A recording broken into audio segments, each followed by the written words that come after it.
The following content may contain elements that are not suitable for some audiences. Listener or viewer discretion is advised. This podcast episode is for educational purposes. The views and opinions expressed in this podcast does not reflect the views of our employers. Where applicable, any allegations are alleged until proven in a court of law. Thank you so much for watching this upcoming episode. Please don't forget to like, follow, and share.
Hey, Ousters, we are back with a very special episode and a very, very, very, very special guest. Please stick with us. I'm geeking out because I just am. All right.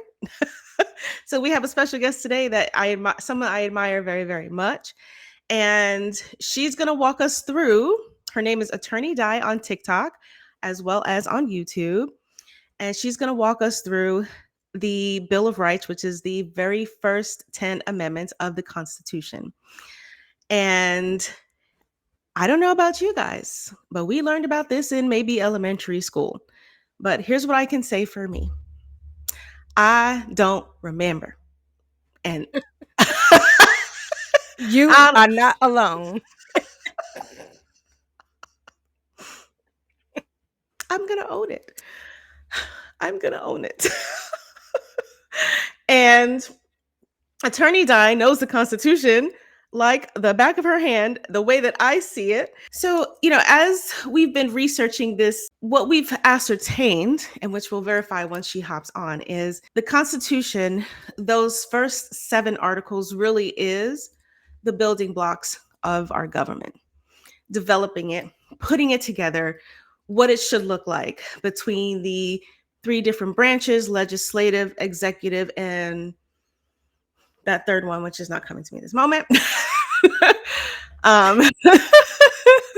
See, we need this. Legislative, executive, and judicial. The courts. Got it. Judicial. I'm like, girl, I know it's a certain term you're supposed to say, but I just say the courts. But judicial is, like Janine said, the correct term. And, things are a little weird now. And a lot weird. And we thought that this would be a great time to go through those very first 10 amendments, because even though as people of color, as women, as Native Americans, even our eligibility to vote and our civil rights didn't come until later in the Constitution. It was, I think, 13th, 14th, 18th, 19th, and 22nd. Those amendments and that's not all of them lumped in. I'm just running through the ones that gave us, people like you and I, the ability to vote, and those same rights were extended to us. You know what I mean? So those same rights theoretically should apply, even though there's people out there who would try to, trample on them. But whatever. What do we know? That part. What do we know? But I'm not sure if the title is going to be Constitution for Dummies. Maybe there'll be a better one that comes to us as we go along. But that was kind of the inspiration for it. Let's talk about the Constitution. Do you remember? Because I know I can barely remember. When you was talking about not titles, but just in general, I feel like I say that saying all the time: when you know better, you do better. Mhm. And I know from my experience in law enforcement that the biggest way to get over, or the biggest way to get in trouble, is not knowing the laws. And when I say biggest way to get over, I mean like a police officer out there, if you don't know your rights, you know, they could definitely break some laws. And we as citizens not know. Prime example, before I got in law enforcement, I did not realize that some of the things that I had law enforcement do to me was totally not just wrong, but unethical. So a lot of times when you don't know, it makes it easier to be a target, maybe. Um, and not just a target, but it makes it easier for them to get away with targeting and manipulating a situation. So I'm ex- I'm excited because um her status, for one, the fact that she said yes to joining us on this humble podcast. I'm like, yeah, okay, yes. Um, but I feel like her taking the time to discuss it is definitely not just an investment for us, investment period, because um the more knowledge people have, the better it is for us moving forward, right? Am I Absolutely. You No, know what I mean? I believe so. And if nothing else, at least we will have a proof that this really existed before. Child, sip to that. There's a part of me that, we're not going to do conspiracy theory and stuff like that. But if you've listened to us long enough, you'll know that, or I can comfortably say, like, we're living in a very weird time where it feels as if the rule of law does not apply when it comes to people who are in the positions where it should.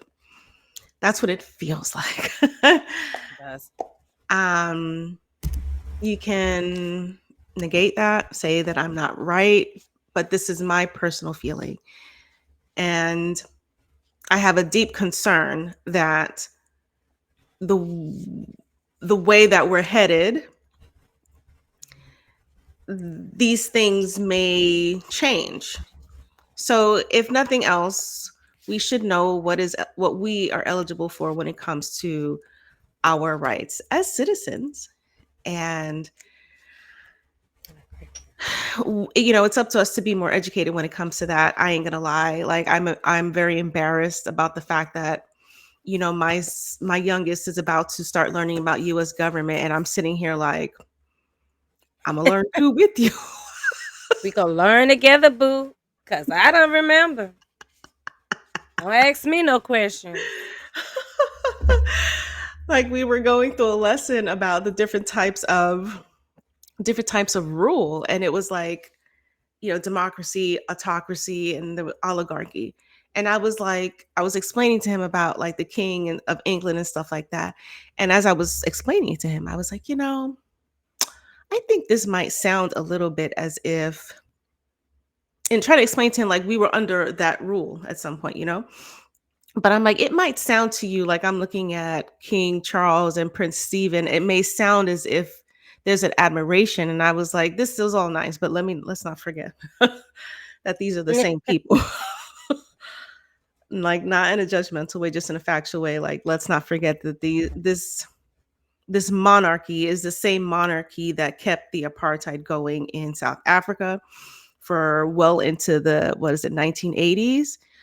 And this is that same monarchy that kept, now they abolished it before it was abolished here in the States, but they were an institution of slavery, but a different kind of slavery than what you might read like in the Bible or history books. It is not indentured servitude. But, just kind of talking to him about that, it was kind of like I had to take a step back and say, let me just kind of not make it seem as if these are people, they are to be admired in a certain way.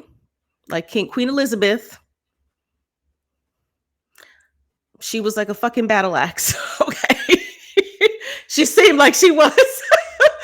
Excuse me, I probably shouldn't have said that. Sorry, rest in peace. But she seemed like the fact that she was able to, like, she knew what her role was, and she stuck to it every single time, regardless of what the people wanted her to do, she still stuck to what she knew or what the monarchy was supposed to be. Like, we don't give opinions, we are figureheads. That's it. And she held to that, which, while I feel like sometimes you have to say something, you got to say something. The fact that she was just like, this is my role, that is it. It's kind of gangster. Not to mention that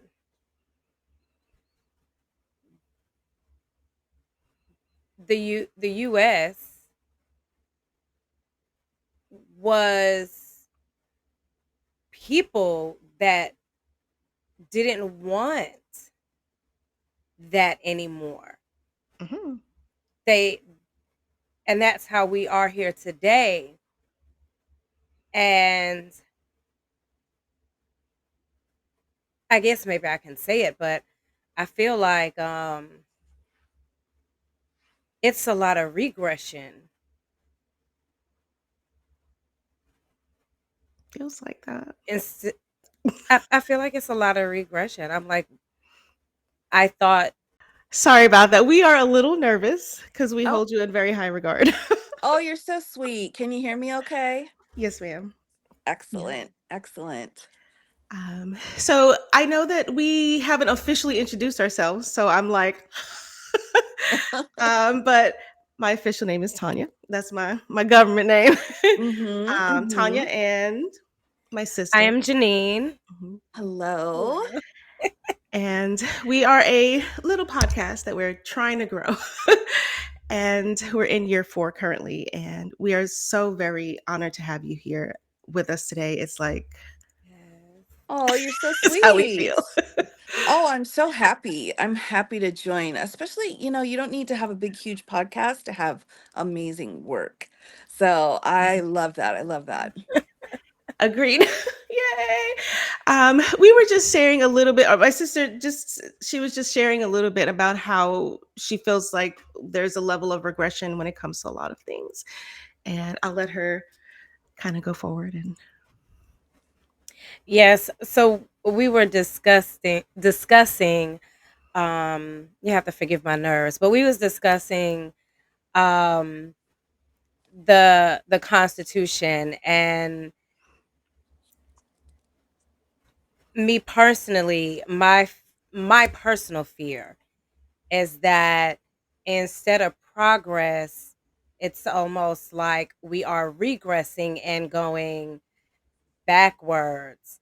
And we haven't got there yet, but that was one of the questions that I had in mind to kind of ask you as we discussed the Constitution and the Bill of Rights.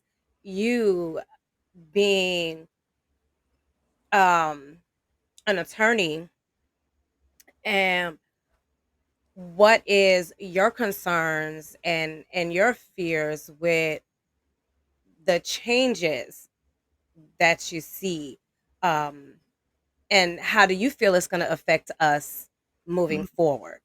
And I just kind of jump right in there. She really but did. I I'm She love so was it. like, sorry. It I just love it. I kind of love came it. to me as we were talking. I really had no intentions on asking you that right out the gate. I swear to God, but That's it a was great just kind of question.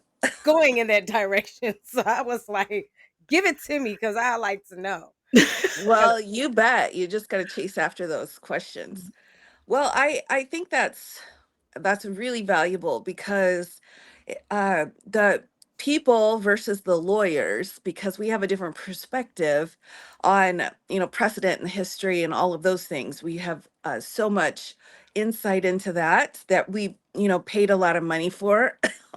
Was it worth it? Unsure, but because of that, I think it's kind of part of our job to help uh, everybody else to kind of understand how the Constitution works, what rights you have, what rights you think you have, but you don't. So I think that's really important. We're absolutely in a time of change. This is I guess we're having some growing pains right now in the legal field. I would say from my perspective, the biggest thing that worries me is how so many attorneys are finding it okay to be unprofessional. That's one of my biggest concerns because we've got such a huge amount of ethical rules that we've got to follow, and a lot of attorneys right now are kind of tiptoeing around it and being very disrespectful in court with their filings as well as talking to the judges, and that is a direct link with what Trump has done.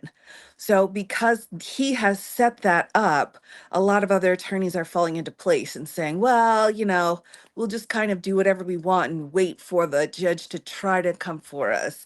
So it's very disturbing. And I think too, also we had, his, what was his name? Bove, who has no experience whatsoever, is now going to be a federal judge. Like, are you kidding me? And Sawyer, I think, is another one who's like the yeah, secretary of the library. Like, what are you doing? It just, I think a lot of attorneys have gone down the dark road. So that's what I'm absolutely. worried about. Now, I will say this because I did introduce, I before you hopped on, I was telling, my sister, and then for our listeners, hey, this is Attorney Di. But let me just say, Attorney Di is to be well respected. Okay. She is someone that I hold in a very high regard, and she is a licensed attorney. Now, we're not going to tell you where. Okay. We gatekeep for Attorney Di. Okay. Yes, we do. I thank you very much. And she goes live regularly on TikTok and on YouTube and goes through legal briefs and breaks it down to the point where, people like who don't have a law degree can understand it. So we're not like running for the bunkers, as she likes to say. So if Right. she says run for the bunkers, go ahead and do that. It's time. Yeah. Got it. So make sure you guys are following her, Attorney Di. Okay. And she has a wealth of knowledge that everyone and anyone can learn from, and that's why she's here today and working with us to talk about this Bill of Rights here. Hmm. um, and my sister, she kind of went in for it. Oh, Thank you. yeah. And I just hit it right back to you. She's like plum plum plum. There you go. That's funny. So, do you feel like is one of the things I had said before, like when we had first hopped on, was it's important for us to know what this is, what this does for us. $1.50 on the Rainforest Place, if you guys don't know. Hmm. um, I also feel like there is a level of regression, and there's a fear that kind of comes with that. So I say, if nothing else, at least we know what it used to be before things change. Right, right. And I think too, Trump had a couple of constitutional law professors around him, Eastman and Cheesebro, that kind of started playing up that vice president piece that they tried during the election. Remember that? He's like, oh, go get Pence. He can change everything. But because of that, I think we've seen it's like they know where our little weak spots are in the Constitution, and they are absolutely exploiting them. So I see this time as, yeah, we have not fixed this yet. We have not gotten this sorted out, and this is the opportunity to do that. And that's what keeps me semi-sane. That's Now you're the closet docket. Oh my goodness gracious, yes.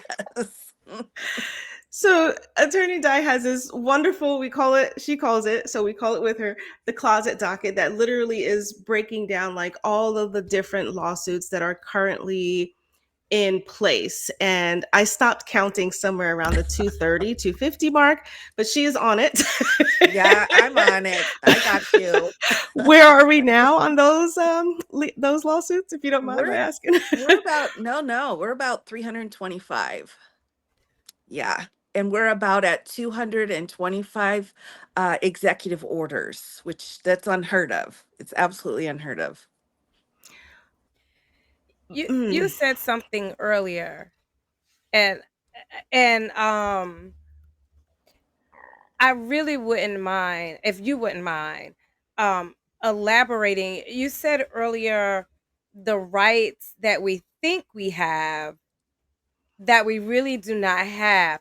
And that kind of stuck out to me. And I feel like that is definitely something of importance that I kind of don't want to forget, or you know what I'm saying, not get back to, because that was a very important statement. When you said it, I was like, oh yeah, that's very profound. So would you mind kind of elaborating Oh, on sure. that? Sure, sure. So I have been practicing almost 25 years, and about 15 of those years was teaching and teaching constitutional law, criminal law, evidence, those kinds of things. And over and over again, the number one thing I noticed with students is they didn't know how the Bill of Rights worked. They didn't realize it. They think, well, oh, the Second Amendment, of course, we've got all these rights and we could just do whatever we want. And to some degree, that's true. But there's a whole nother side of the Bill of Rights that people have completely misunderstood. Some of the Bill of Rights do not apply to the states. And that means it only applies to the federal government. And that's because they've not been incorporated through the Supreme Court. So some people will come on and be like, I've got a First Amendment right to freedom of speech. But then you have to see, is it a private person or is it the government? Because if it's a private person, you don't have a First Amendment right. So a lot of those things get really tangled up in there. But yeah, that a lot of the rights, again, like a right to a jury trial in a civil case, you don't have that at the state level unless your state constitutions put it in there. Quartering soldiers has not been ironed out either. That's the Third Amendment. The Fifth Amendment grand jury requirement for an indictment, that doesn't apply to the states. That's why the states can just write up a trial information and charge someone with an indictment. We don't have to bring a grand jury in because that piece of the Fifth Amendment doesn't apply to the states yet. So this is kind of one of those things that if you're not in it and working through it, that a lot of people just do not understand. And it's so important. I think it's really important because if people are going out and saying, I've got unlimited rights, the line that we always say is that no right is absolute. No right is absolute. There can be some exceptions in some different pieces of it. And I think that's as helpful for protecting yourself as knowing what the rights are. And then it's also state based. So then so like, so if it's federal based, it would be up to us as citizens to say, hey, you need to find out, what laws are in the books for you within your state versus what is in the federal law. That's Right. Right now, mm, federalism is what makes us so unique. And we have so many states that we're kind of like setting the trend for federalism around the world. mm, There are other countries where smaller pieces, counties and such, are split from their federal government, but nothing like the US. And in the US, because we have the split with federalism, we have two roads. We have one road of all courts, all investigation, all three branches of government down the federal road. And then with the state road, we've got 50 different states and they all do different things. They all have different laws, and those two roads don't cross. So, for example, I always say, some people are saying, well, Trump's going to just give a pardon out to all of his friends or whatever's going on because Georgia's still happening. Pardon to all of them. But the thing is, he was charged at a state level in Georgia, and he can't pardon state criminals. So that's just an example of how that federal and state government come in together, but they can't cross over. So is he okay? Because I know there are a lot of people in the Georgia case specifically that they've been, I think, sentenced and stuff like that. I hope I'm saying that right. But so is that still ongoing, or is it just kind Yes. of Yes, it feels like it's not because it's not hitting the media, and that's fine. It doesn't okay. need to. But we had 19 defendants. Four of them did pleas in order to get a reduced sentence. So four are done, but that leaves 15. So we still have 15 defendants in that case. Now, the big hullabaloo came because of DA Willis and a relationship she was in. I still think that was all bologna sandwiches myself, but whatever. So at Same. the end of all of those appeals, the judge said, you need to get a different prosecutor and a different team. So you need to do that because of the appearance of impropriety. And then, of course, she appealed, and their appeals take like 6 months. So they're still in that process of appealing back and forth, but eventually they'll be done and they'll be back in the courtroom. Can I ask, so how would that affect because we have the right to a speedy trial. So with all of the appeals and stuff like that, would that impact the time frame where these cases can actually continue, or is it just Yeah, that's a great question. So, a speedy trial is going to depend on your jurisdiction. The number one thing to remember about a speedy trial is that you can waive it. And a lot of people do. The four people who pled out in Georgia refused to waive their speedy trial, which meant they had 90 days to get the whole trial set out. And so by the end of that 90 days, they're like, we're not ready. We don't want to go to trial as defendants. And so they could either waive their right to speedy or plead out, and they pled out. But over and over and over again, because the time seems to continue to go on, they can pause the speedy trial period.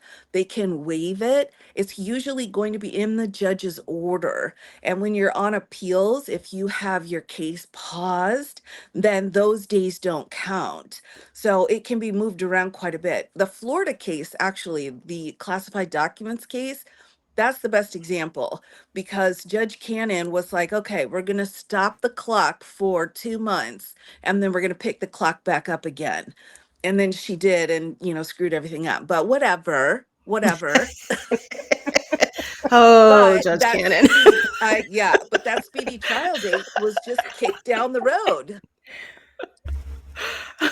And then it just kind of seemed like it fizzled a little or a lot. It did. We were left with some questions for sure. Yeah. So listen, if you haven't figured it out, she knows what she's talking about, okay? I do try. Yeah. And that is why she's with us here today because, we do think, like I said, it's important to know it.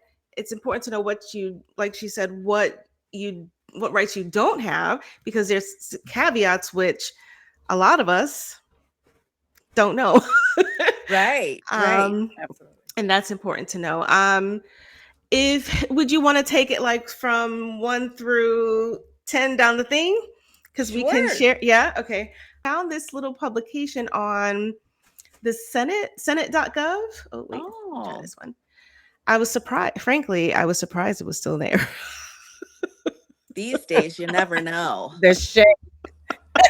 I keep waiting for them to change it to the gold house. Oh, I know. Sometimes we get a little bit careful when we talk about that person Mm-hmm. because of like employers and stuff like that. We get a little bit what's the word? I don't want to say scared, but we grow a little bit concerned because we don't want any retribution or anything like that, right? Right. But when I saw this here, I was like, they didn't take this down here. That's a surprise. They must have Uh, missed it. oh, I know. I was like, would you look at this? Look at this. So I was actually quite excited because I had read somewhere that on, or maybe you know how TikTok goes, right? But so I didn't verify it for myself, but someone had said that they were starting to remove parts and pieces of it on the website, on the White House .gov's website. And I was frankly flabbergasted. I said, well, why would you do that? Like, what purpose would this serve? Because this has been on the books for since what, 1791, right? Since Mhm. 1791. You can't just erase it in taking it off a website. Like, that doesn't make it go away. Right. Um, but you know, when we first started talking, it was, you know, the first 10, and you were kind enough to remind me so nicely that it's the Bill of Rights. Hey, no Because problem. I was like, well, dot dot dot dot. But these, what we were saying when we first hopped on was the fact that, you know, anything after the 10th would, we wouldn't want to dive into that because those things is what those amendments is what made it possible for 1 to 10 to apply to everyone, like women, people of color, all the things. So Right, 1 through right. 10 is what all citizens should technically be eligible for, with those caveats. I Janine, do you want to like alternate? I'll run them out. See, she's ready. I'm ready. She's I'm like, ready. I don't need that. Well, look, I'm just gonna do it on my phone because I There got you my go. phone in big letters so I can Mhm. see stuff. Uh, Okay. so Absolutely. my kids So be like, "Well, how big do you need to see a text message? Don't judge, very, you know, very. really Yeah, the big." And then judgment. sometimes I still zoom in. I mean, if we being honest. Listen, Okay, let's. Mhm. sometimes you have to. Some of the things that people don't talk about as we age, as our eyesight gets, and we Worse. have, yeah, Right. to put it plainly. um, but for the First Amendment, now I kind of ran through this before you hopped on. I was saying, like, the way that I interpret, we've been interpreting it is that, you know, the articles, the first 7 articles, is the building blocks of government, Right. and it breaks down those 3 different branches that are so important. But it feels like, where do they work? What are they doing these days? Who knows? Yeah. um, but if you don't know, those, that, like, that's the building blocks of it, and that's the way that we've interpreted it. Are we on point? Or are we Absolutely. okay? Absolutely. So we've got the 3 articles setting out the government, which was so important because before that we just had crap. But then the 4th, 5th, 6th set out how to add a state, how to add an amendment, what to do with the money that was spent during the war. And then the last one, Article 7, has to do with ratifying the Constitution. So, really, those first 3 are the most important, but absolutely, you got it. So ratifying is what allowed for these amendments to even take place, right? Am I okay? Right, right. Okay. Yeah, all of the states needed to sign on, well, or super majority needed to sign on. So the ratification actually came after the Bill of Rights were put out. Okay. Okay. And the First Amendment, I'm pretty sure Di knows this by the back of her hand. So forgive us because we've got to read it. No, please do. Please do. No, we Um, love that.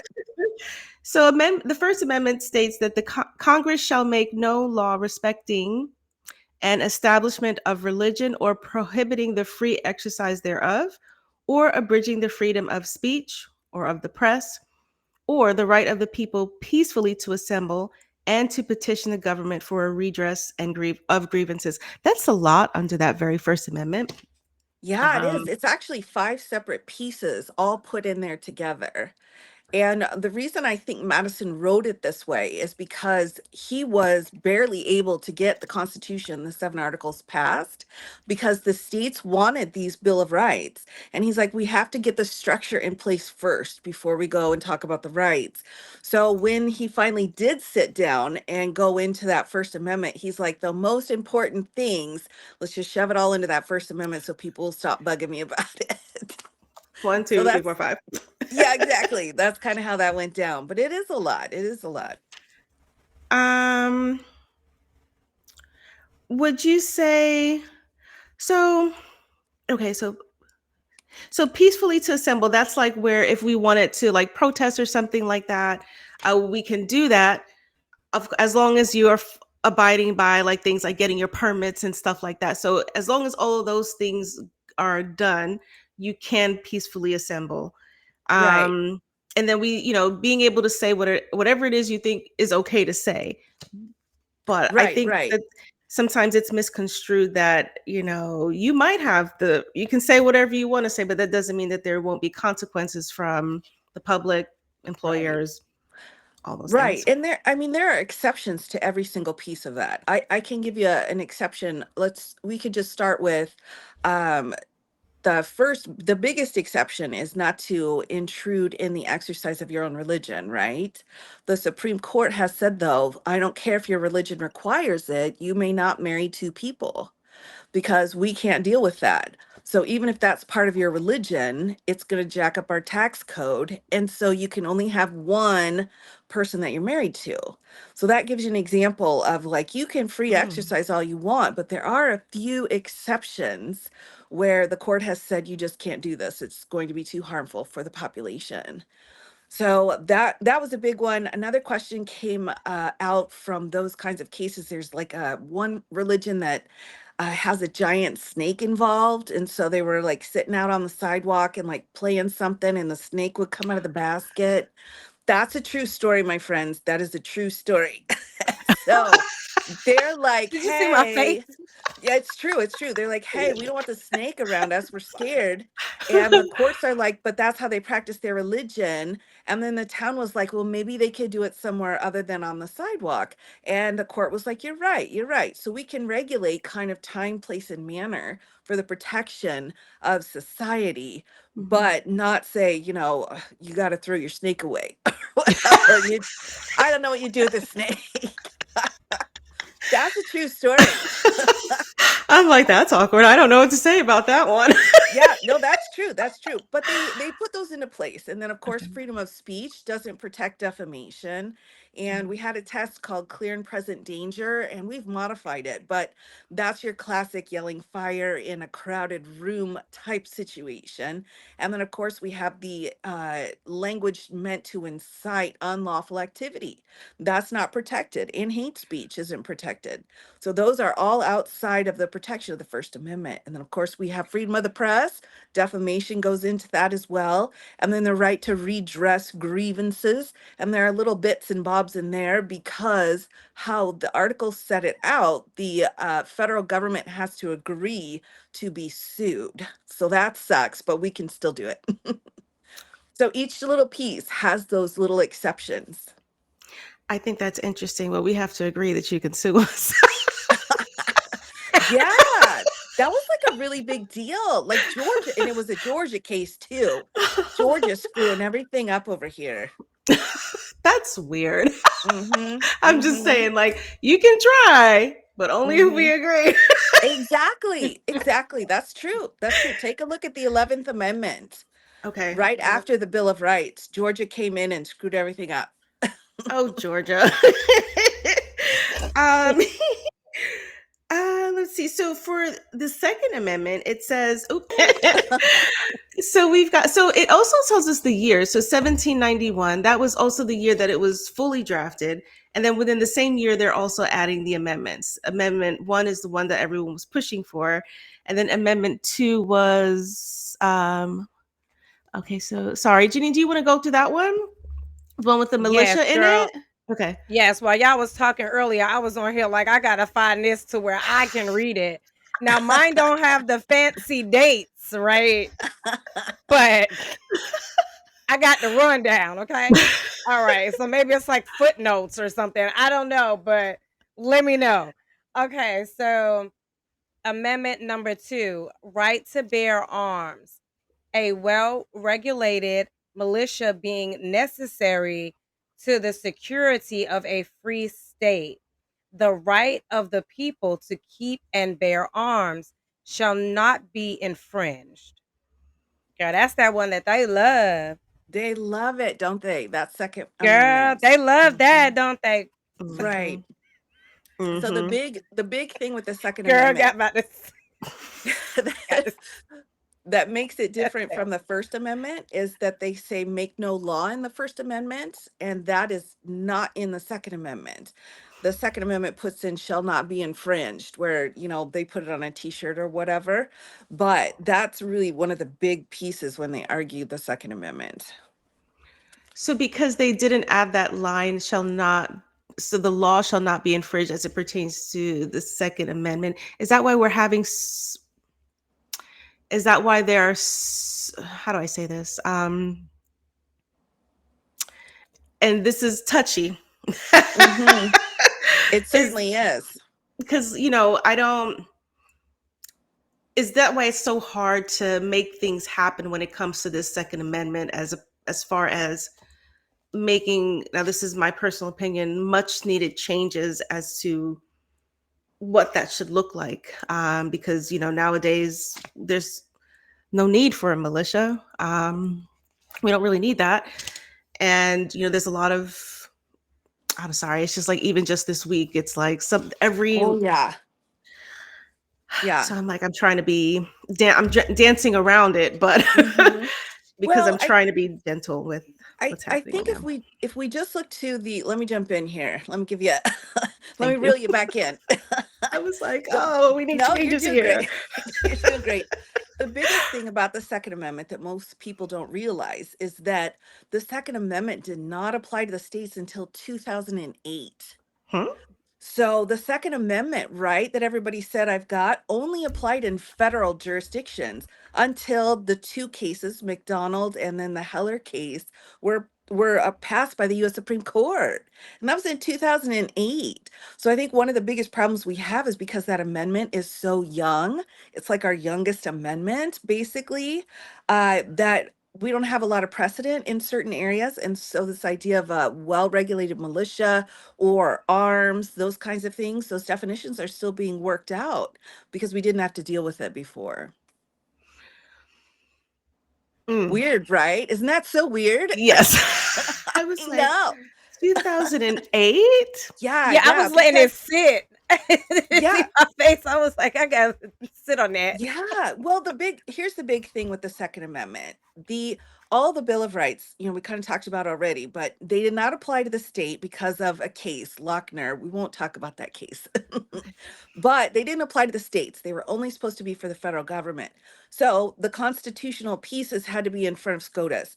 SCOTUS refused to take any Second Amendment cases. Like the last case that they took was in the 1930s, where there was like the Valentine's Day massacre. I think, it was like there was a mob hit going on, and there was a certain kind of like high ammunition uh, uh, GUN that was used.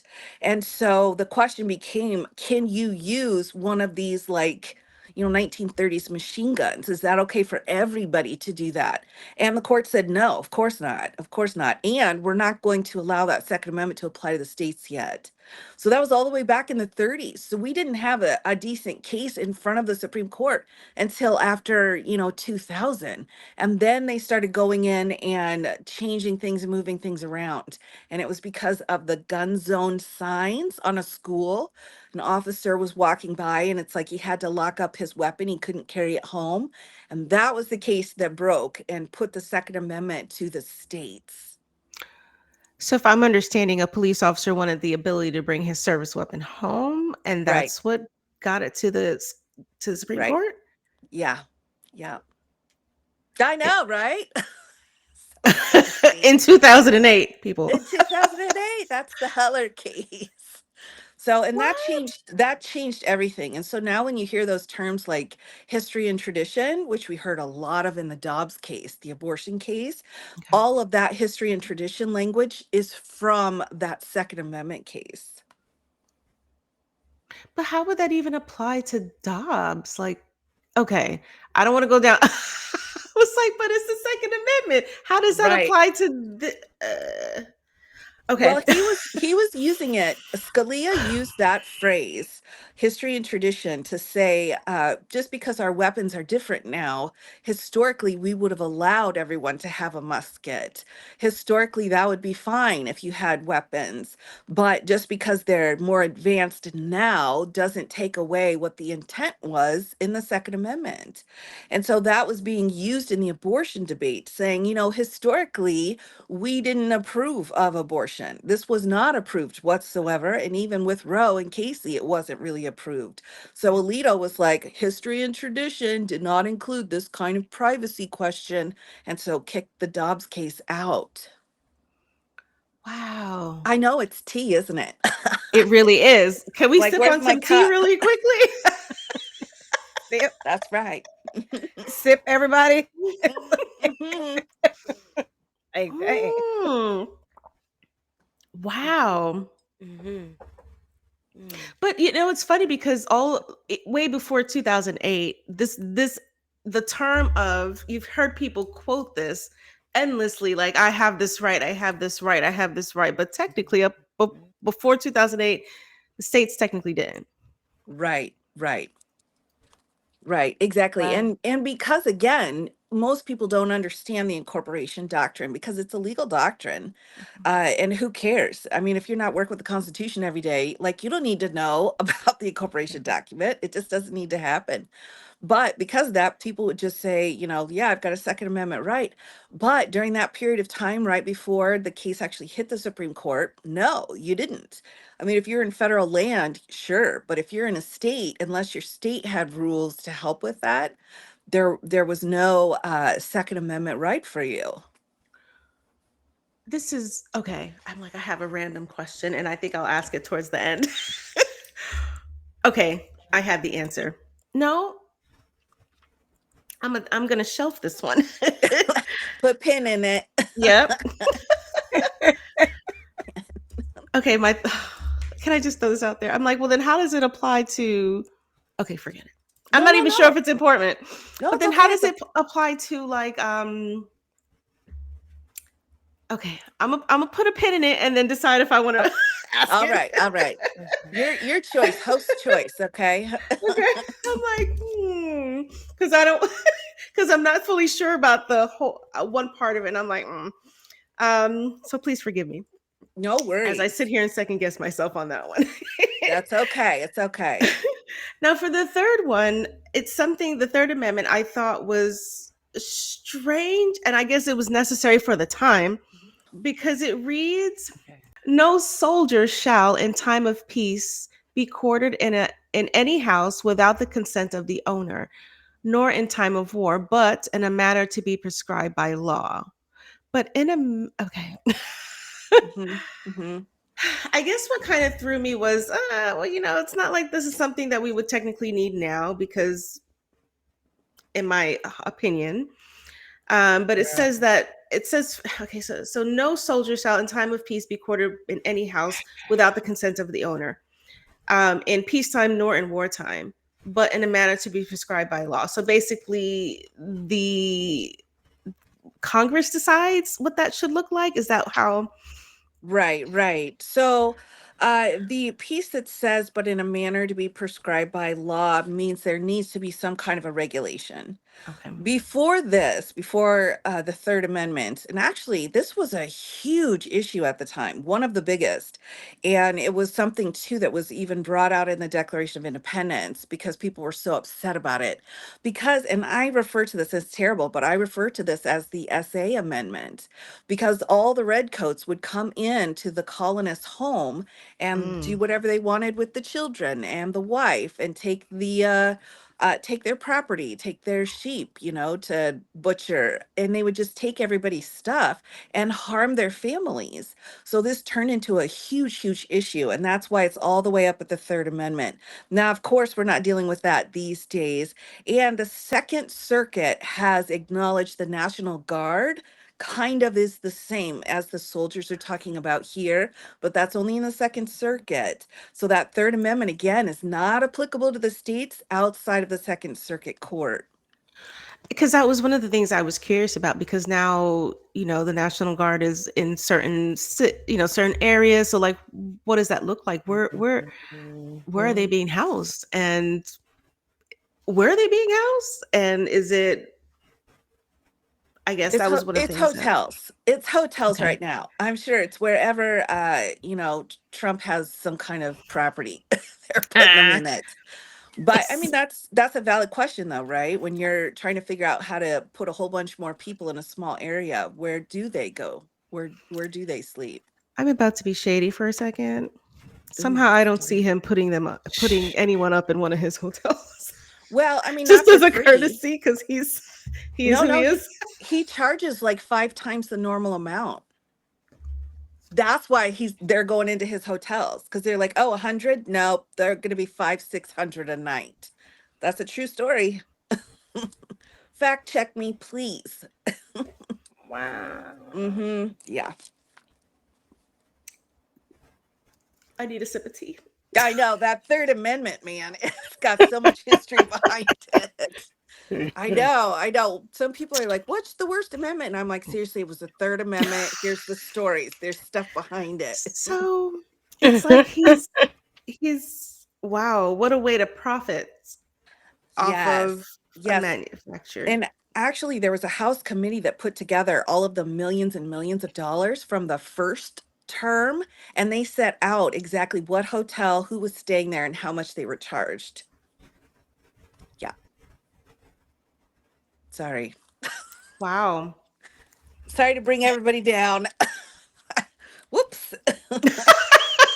Whoopsie news. I The needed facts are something. painful. I need a little something extra in this tea. That was worth the sip just now. Where's That the was rum? good. Where's the rum? I love it. Seriously? Mm. Oh, wow. All right, Janine, let's go with 4. Okay. Amendment for I be having a delayed reaction. So I apologize. You're I just think I sitting was there still on the third. traumatized. I think I was still sitting on the third. Yeah, yeah. My apologies. Okay, so Amendment 4, search and arrest. hmm The right of the people to be secure in their persons, houses, papers, and effects against unreasonable searches and seizures shall not be violated, and no warrant shall issue but upon probable cause, supported by oath or affirmation, Take your and time. particularly describing the place to be searched and the person or things to be seized. I So I would say the Fourth Amendment's the most litigated amendment. This is the one where we see the most cases in criminal court, because the question is whether or not the warrants were okay and if the search was legal. So that's the big piece to the Fourth Amendment, because you can be searched, you can be seized, but it has to be reasonable. And the reasonableness is set out in case law. and this doesn't apply to a civil warrant, right? Like where what's happening with the the ice blocks. Right, right. I call them the cubes. Okay. I With It the like doesn't. it. cubes. I mean, right? It's a little hot in here. I needed some ice for my tea. Woo! Well, the Fourth Amendment protects everybody. So Okay. that part's true. And Okay. administrative warrants are just in a That's different what it's. category Okay. than the criminal ones. And Okay. they need to be careful, because the people putting those administrative warrants out aren't going to be as protected as they think they are. So that's some of the big problems right now, is actually getting those people into court and holding them accountable for serving a warrant incorrectly. So this is where we've got our warrants clause, which is huge, and our probable cause requirement. Now, the probable cause piece, which we've talked about, right? We have to have some probable cause in order to arrest certain people, in order to do certain things. That actually comes from the Magna Carta. So that's from centuries ago, from the king needing to give probable cause a minute in the kingdom before he just started, unaliving people. So probable cause is essential. That was one of the most important pieces. But with that, it says you've got to have a warrant. You've got to have it put out in a certain way with descriptions. You've got to have probable cause. It has to be signed in order to go forward. So the warrant clause is in there and the search and seizure clause is in there. So seizure is kind of like an arrest. It just means, the government's taken whatever it is. But the search, that's where all the litigation comes from, because there are like 10 exceptions to the search. There's 10 exceptions to the warrants clause, essentially. And if one of those exceptions applies, and so they don't have to have a warrant, then they're still going to take your stuff. So that gets really confusing for people as well. So how do we know what those exceptions are? I'm going to tell you right now. I'm going to tell you Right. what Okay, they are. I'm like, how do we know this? No. Right. So probably the most common one that's used the most is consent. If they'll say, hey, can I just take a look at, whatever? And people are like, I don't have anything to hide, or else I hid my stuff so well they can't find it. But consent's probably number one. There's a search instant to an arrest, which means just like within the wingspan of where you are, if you're being arrested, they can search. Another one's going to be the cars. There's an automobile exception under a case called Carroll, the Carroll v. US, I believe, and it's the Carroll Doctrine, where they say because of the movability of vehicles, they don't have to have a warrant to search, but they still have to have probable cause. So they still have to have those elements in place. Also, impoundment, if they take your car in, they have to they go through and write out everything that's in your car. So they want to make sure of that. And then exigency, which is if we're in an emergency type situation, like hot pursuit, or we're looking through the window and something bad's going on, that will also overcome the requirement for the warrants. So those are the big ones. Those are the big exceptions. There are a couple other ones, like if you would eventually have come across the evidence anyway, or if you had it so far removed from the original case, it's not tainted, stuff like that. But those are the big ones to keep in mind. And I think consent is the biggest one. Like, stop saying, yeah, that's fine. They're going to find your stuff. And it's like, even if you have nothing to hide, you still warrant Yeah, exactly. by a judge. Hmm. No, you Yeah. can't enter. That's right. And 'Cause- and also consent can be revoked. So if they're like, knock, knock, we want to look in your house, and then they come in and they're being, jerks, you're like, get out. I'm revoking consent. I don't recommend doing that repeatedly to the same cop because they get mad. But you still can revoke your consent at any point. I didn't know that. Okay. Hmm. Huh. Okay, I didn't know that. Because I always say, like, well, come on, I ain't got nothing to hide. You might see a dirty dish here, whatever.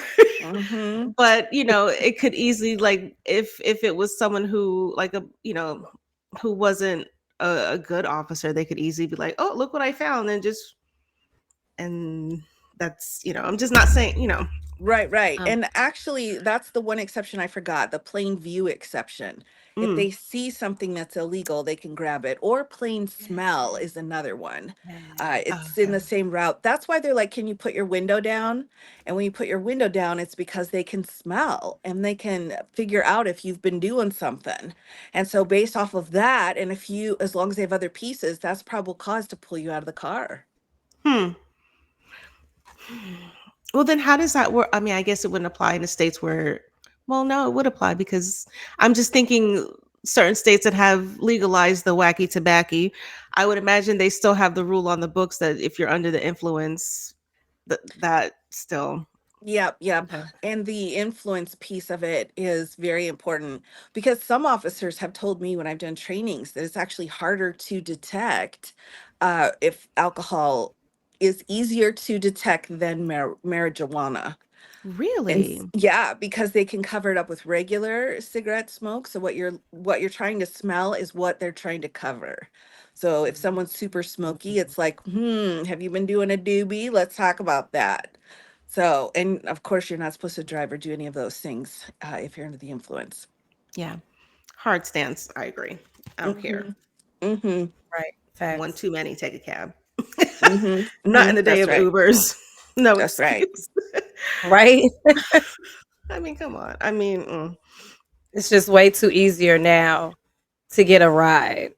Oh, exactly, exactly. Yeah. Even in rural communities, which Yeah. this was a real problem, right? Because if you don't have Yeah. your car, you gotta drive 10 miles into town to go to your, watering hole. And so that can be a huge issue. But even now in yeah, rural communities, they're like, dude, call up the fella and come on over and take me home. yeah, yeah. That, yeah. I never got. Mm. Sorry. Mhm. Mm-hmm. I'm judgmental. Yes, I am when it comes to stuff like that. I'm sorry.